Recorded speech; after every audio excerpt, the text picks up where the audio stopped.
अखिल विश्व गायत्री परिवार शांतिकुंज हरिद्वार आनुकूल्य आसंतु गढ़िबा संस्कारवान पीढ़ी प्रकोष्ठ द्वारा विज्ञान प्रतिपादित गर्भोत्सव संस्कार करा जाय थाए।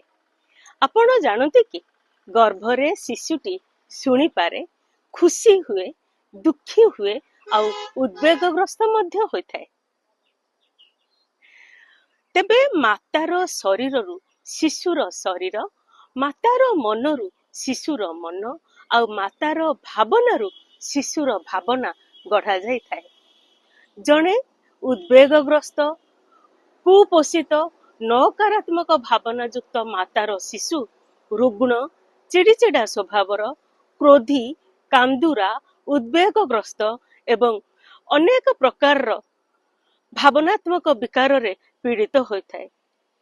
सेहीपरि जणे सुस्थ, प्रसन्न, सकारात्मक भावना युक्त एवं संतुलित सात्विक भोजन ग्रहण करुथिबा मातार शिशुटिए सुस्थ, प्रसन्न, शांत, उद्वेग शून्य आउ सबु क्षेत्र रे सफल, सठिक निर्णयकारी आउ बोध शक्ति संपन्न होइते।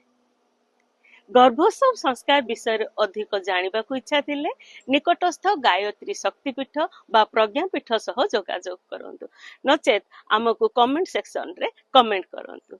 आउ एही परि अनेक सार गर्भक विषय रे आम सहित जोड़ी होबाकु चाहुथिले आमर यूट्यूब चैनल तत्सवितुर्वरेण्यम को सब्सक्राइब करंतु। धन्यवाद।